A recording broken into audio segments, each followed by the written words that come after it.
Okay, hello, my name is Eleanor, and I'm here with Brett to talk about photovoltaic systems and their issues and drawbacks.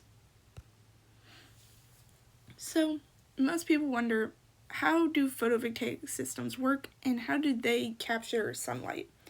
So, the photovoltaic solar panels that we see on the side of houses or on businesses are made out of semiconductors, which the photons from the sun hit the semiconductor and that collects the sunlight and turns it into energy that we can use. So once these photons hit the electrons are set free and create a electric current through the solar panel.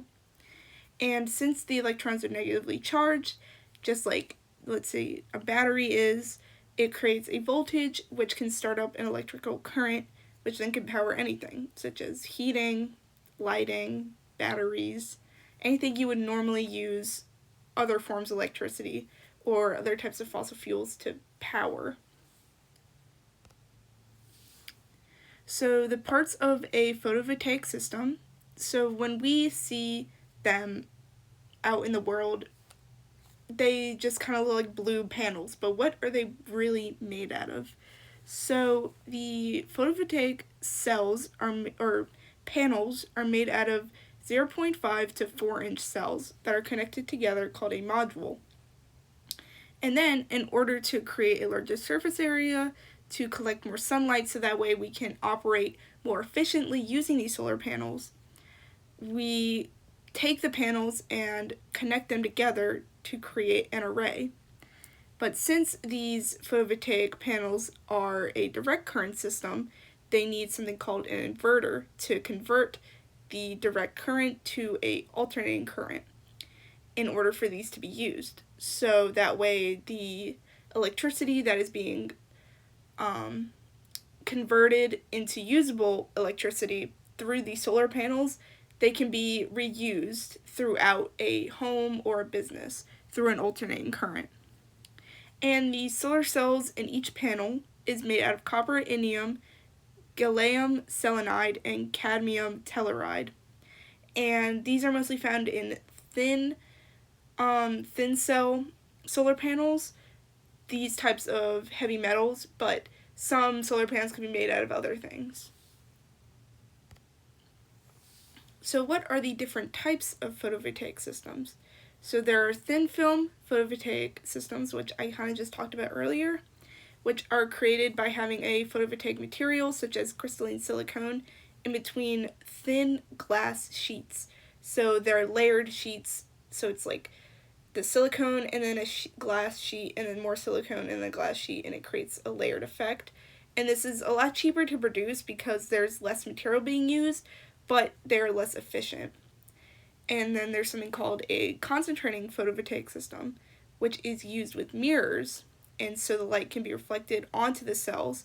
And these need more direct sunlight, so they are more used in more arid environments and environments that get higher temperatures. So that way the mirrors can reflect more sunlight so it can gather more photons to create more energy for it being used. So these are not really found in places that are cloudy or in big cities where there's not as much direct sunlight being hit onto these solar panels, because that would mean it would be less efficient for them. And then the last one is a building integrated photovoltaic system. So these are solar panels that are integrated into a building, and this can be on the outside of it, this can be on the roof. Thank you, Eleanor. I'll take it from here. This my name is Brett Shakespeare, and I'll be coming for the rest of the presentation. So, what are the drawbacks? Even if it is clean, the the pro that doesn't mean it's free. The we all know this. Solar panels, as we know by now, are notoriously expensive to produce. And for this reason, they do not appeal to investors due to the cost required to maintain them, and also the materials used to make them. This combined with with all kinds of red tape to get the materials shipped into places where they can be made, has played a role in their limited supply. Excuse me. So what's a deficit? Well, the production of quartz requires extreme temperatures, and for that reason, the places that make them need fossil fuels in order to create them. Because as far as I know, only they can generate the kind of heat that's needed to melt the materials. The the energy payback time, or EPBT, as you can see on screen, often takes years to clear. The,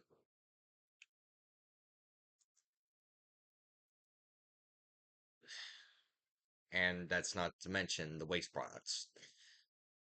During While the energy source itself might be clean, coming from the literal sun, there's a silicon will the process itself is of when it's being made is not exactly clean in itself. Silicon will undergo chlorination under high temperatures, which often leads to the creation of silicon tetrachloride, which is highly toxic. On top of that, the runoff from waste dumping at the facilities make solar panels and could pose a risk to water sources if there's a community nearby that relies on them. And and lastly, this whole chemical purification process, as as necessary as it is, still produces a lot of greenhouse gas, like CO2 and all that.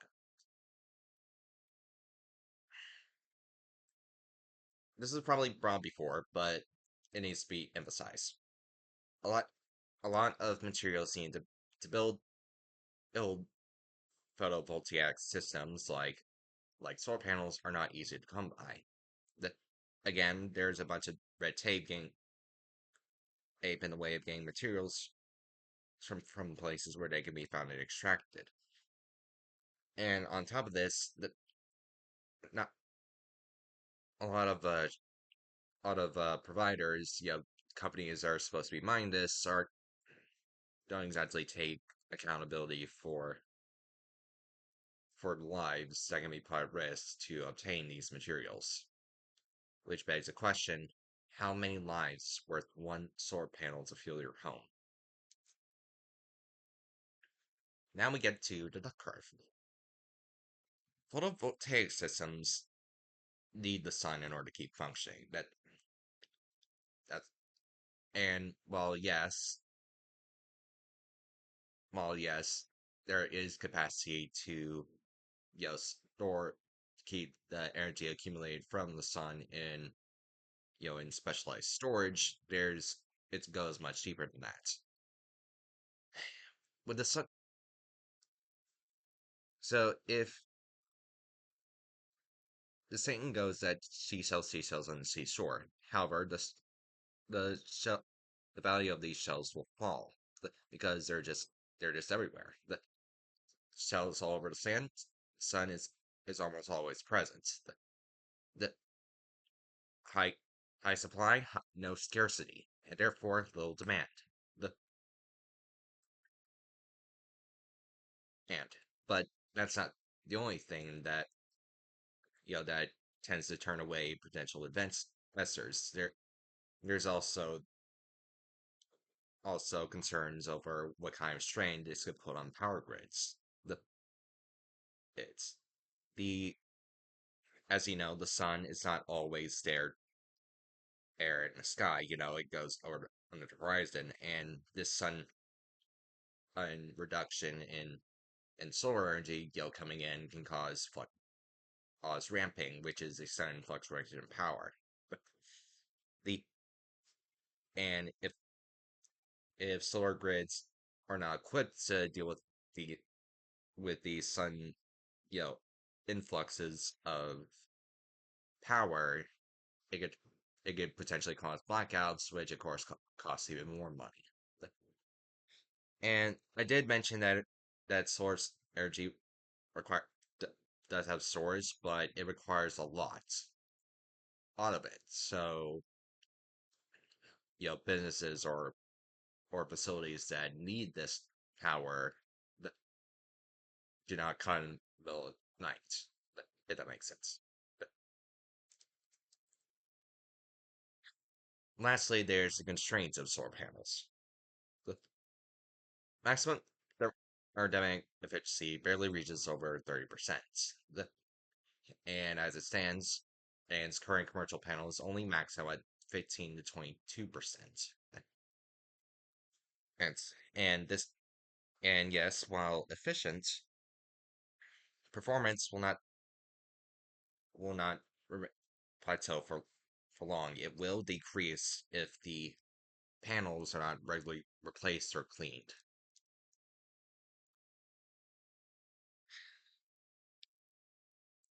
Now we get to the you know a rather complicated issue: the ecological obstacles. Solar panels, particularly on the utility scale, the ones used by businesses, often require large amounts of land to install. You see entire fields of solar panels in wide open spaces. This could fragment and disrupt look fragile ecosystems, who once had all this free land and to and to frolic and do all things that animals do. They do not have that, and therefore are coming to further contact with humans because of it. And that's not to mention those are not barbed by it, and in fact will use the panels for their own purposes, the likes of which could potentially put a block in the road of how much power we're getting, if that makes sense.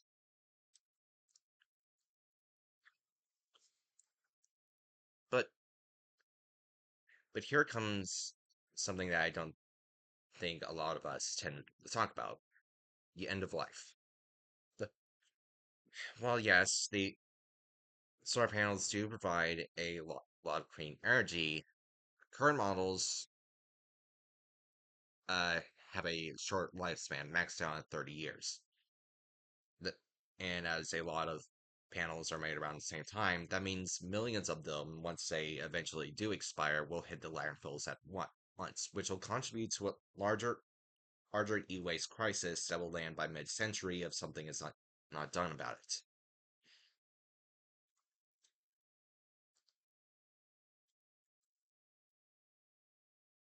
So why not recycle? Well, that's a problem. It's it's not that simple. The cost to separate the glass, silicon, and metals in solar panels, when their time has come, is more than what most waste management businesses are comfortable dealing with. They're not gonna pay. They're not gonna pay more than they want to, if or have to, if they're going to just to get even the smallest bits of debris out and separate them into separate piles. Whatever raw materials and whatever raw materials are recovered are worth less than the process itself. The- And as of this time, there just isn't any dedicated mandates or infrastructure that are able to tackle the procedures this complicated, which leads to our next topic: contamination. The debt to the urgency of just what the hell are we gonna do with these? The certain landfills cannot accommodate solar panels at this time, and panels exposed rain could risk leading toxic metals like lead into the soil, which is a problem we are already dealing with, as of this writing. So what can we take from this? Well, this presentation was not meant to dissuade the use of solar energy. You know, I believe that solar energy does have potential to go very far, there, and it already has. But the process, us, both to make them and dispose of them, needs refining. The the same goes for recycling and circular supply chains. They, among other things, need much a lot of reform. And most importantly, something needs to be done about the end of life complications. Otherwise, we're all gonna be in a lot of deep crap. And that's the end of our presentation. If you have any questions, feel free to email us. Thank you.